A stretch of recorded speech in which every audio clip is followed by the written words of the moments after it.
time. There's a lot of time factors on things. But Yeah. so in the book, you we won't get into the details, but why did you bring in? Because we'll do that in a minute. But why did you talk about the 24 elders? How did they come into play? Yeah, so it's really interesting. The Dead Sea Scrolls have a lot of writings about the temple, and one of their beliefs was that the reason that it was so important to do certain rituals on certain days in the temple, it wasn't just because God said so. Of course, that's reason enough, but it was because they had this belief that time runs the same on earth as it does in heaven, and in heaven the angels are performing heavenly temple duties there. Of course, they're not sacrificing animals. We don't really know all of what they're doing. We get little hints of it throughout Revelation, but we're not told explicitly what the angels are doing. But they're doing these rituals at the same time, which makes sense. If the temple is just a shadow, if the earthly temple is just a shadow of the heavenly temple, then it makes sense that would all be in line.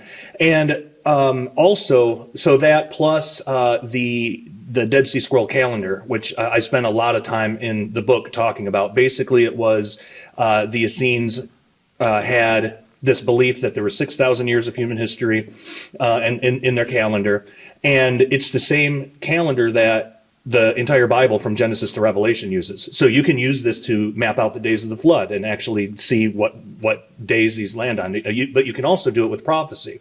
So in the last part of the book, and what we're talking about today comes from one of the last chapters, but I try to use the Dead Sea Scroll calendar to piece together a rough kind of timeline of the tribulation. So, for example, one thing that Christians sometimes talk about is, okay, well, the two witnesses, do they come in the first half or the second half of the tribulation?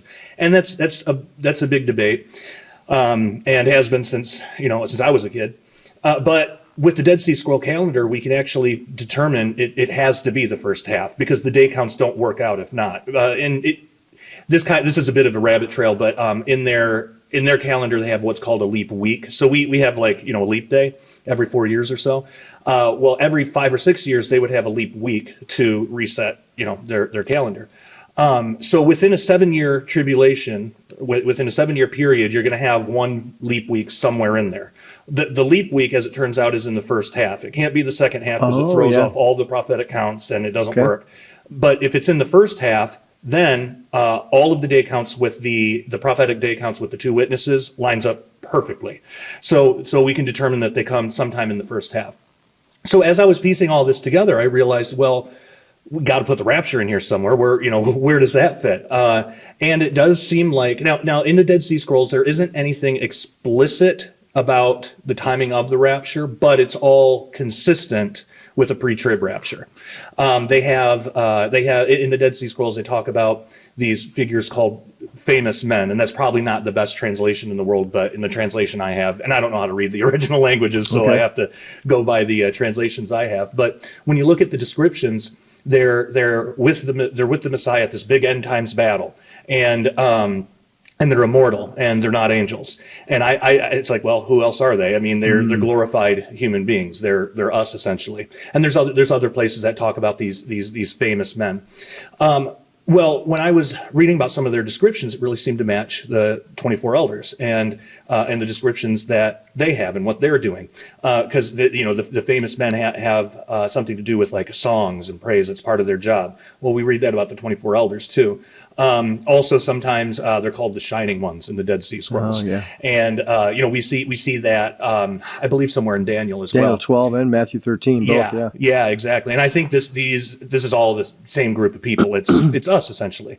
So while I was going through all that, I decided I really got to deal with this 24 elders thing, because not only does it connect with these other terms that the Dead Sea Scrolls use, but I'm a pre-trib rapture believer, and this I think is one of our best evidences, because if this is right, if we can positively identify the 24 elders as glorified Christians, it can't be any other position. It can't, because the 24 elders are already there with their crowns, with their song, with their white robes.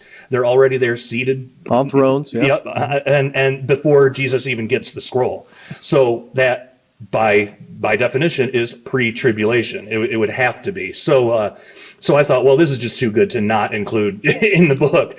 So I went through, and I'm sure we're going to get into a lot of this, but I went through and just said, okay, well, what attributes do the 24 elders have? How are they described?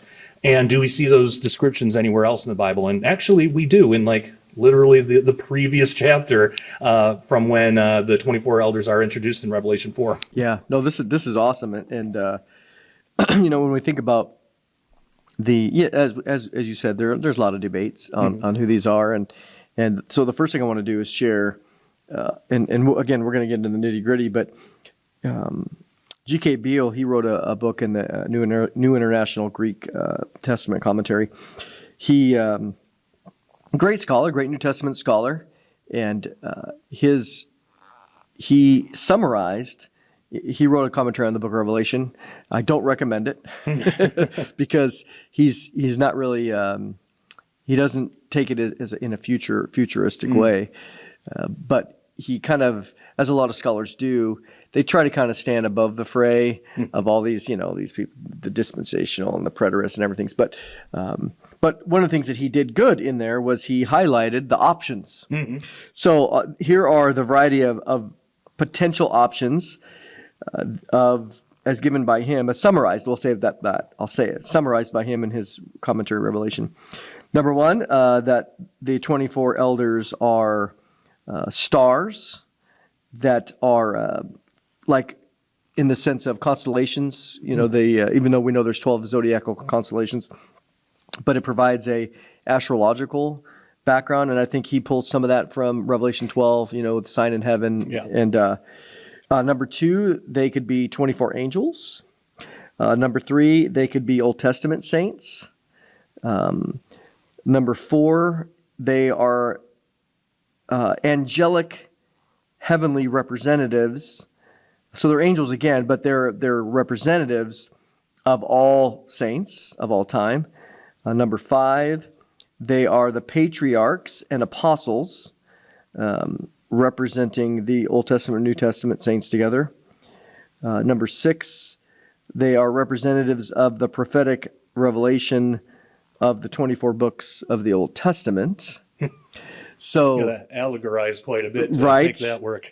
And then it's interesting that, and then another one, so I'll add on here, so that's end quote.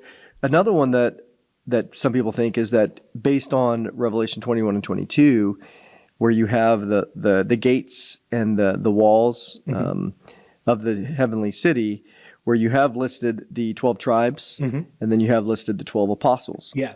So that particular viewpoint is that, since Revelation, the end of Revelation mentions those two groups, not the patriarchs specifically, but the 12 tribes and the 12 apostles, therefore, there it is. You got your 24. Bring it back to Revelation 4, and that's the identity of the 24. But it's interesting too that in his commentary, he doesn't list as an option that the church. Yeah.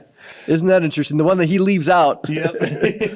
And again, I think I wouldn't call it a particularly dispensational, but it is dispensational. But a lot of scholars like this don't necessarily quote dispensational. Yeah, very true. And most people that I come across, and I used to believe this for a long time too, is that the most likely answer is probably the 12 patriarchs and then the 12 apostles. But when you really dig down into it, there's a difference between, the church, the bride of Christ, and then what sometimes is called like the friend of the bridegroom, or we would say like the best man. Yep. When Renald Showers has an excellent book on that, and I'm blanking on the title right now. I have it at home, but he goes through the whole allegory of the Jewish wedding and how that perfectly symbolizes like the rapture and us getting our rewards in heaven and all of this stuff. But from my understanding, and there's different ways to look at it, and I did write about this and why I believe it in the book. But from my understanding, when we get raptured, that's the church. It seems like Old Testament saints, their resurrection or their reward or however that works comes at the end of the tribulation when Jesus comes back. So they wouldn't have their, the rewards that we see, the things that we see that the 24 elders have, the crowns and the white robes and stuff. It doesn't seem like the Old Testament saints would have gotten that yet. That comes later. So to me, the only group that matches, and especially, and we can go through all these, but especially they have a song that they're singing, and they're singing this song about how they've been redeemed by his blood. And well, that's not angels.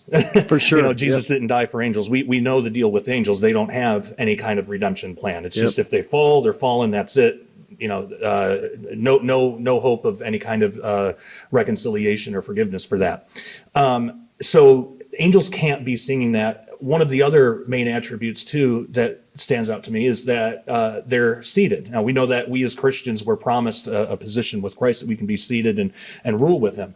Angels are never promised that, and actually, you never see angels seated. No, you don't. You only ever see angels standing all throughout the Bible, and it's a position of authority to be able to be seated with Christ, and that's something special and unique for believers. So I went through, and one of the other main things too is when you're just reading Revelation from chapter 1 and on.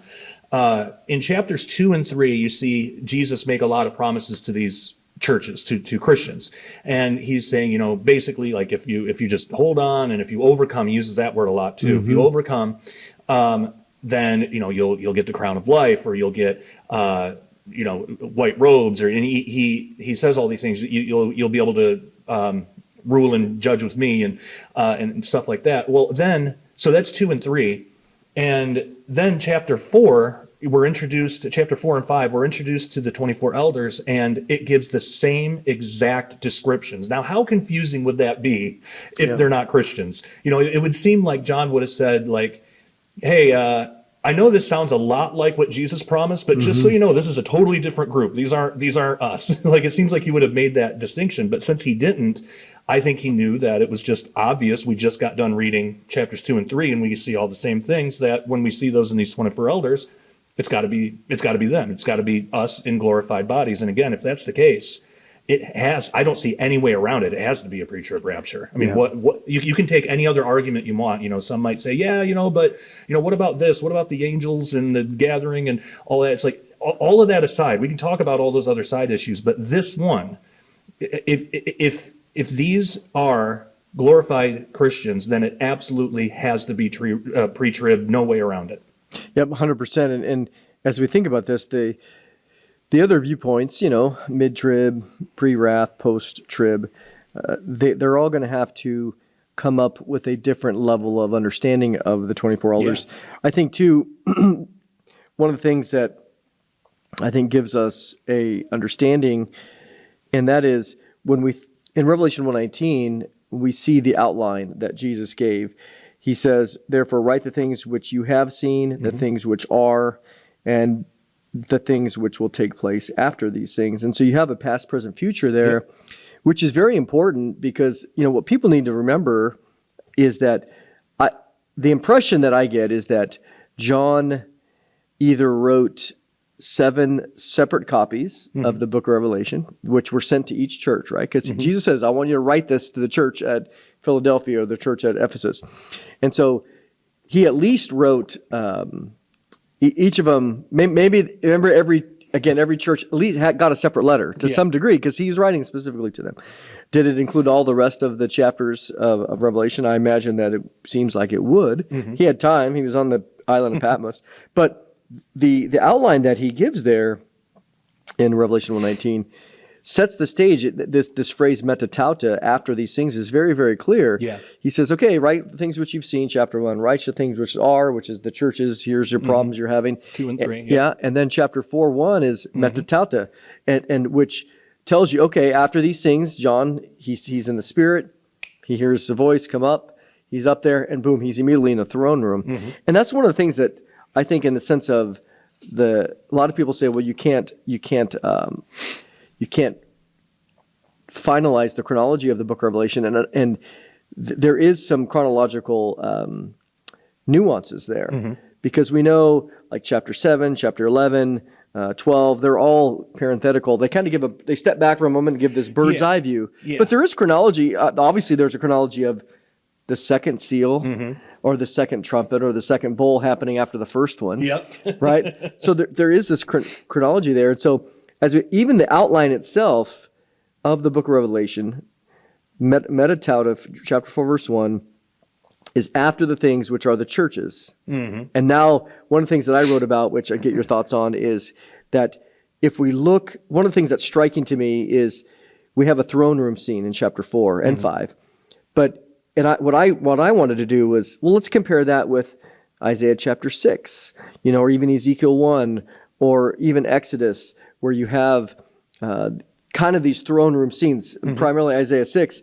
And you have these 4 living creatures, you have the 4 cherubim, whatever, or even Daniel 7.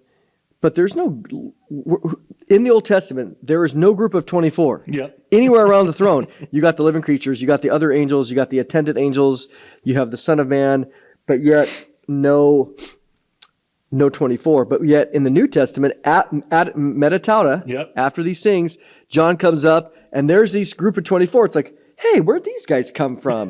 They're not found anywhere else in the Bible. So let's develop that a little bit. Does that have any sort of persuasion? Oh yeah, big time. Because you would think if they were some kind of spiritual class of angel or something like that, we should have seen some kind of mention. And then why use the word elder? Because all throughout the New Testament, when elder is used, and in the book I list a variety of different verses to show this, but when elder is used, like specifically in Acts and stuff, it's usually just talking about like Christians, like church leaders, stuff like that. So why would John use that term? It's either John is like trying to trick people.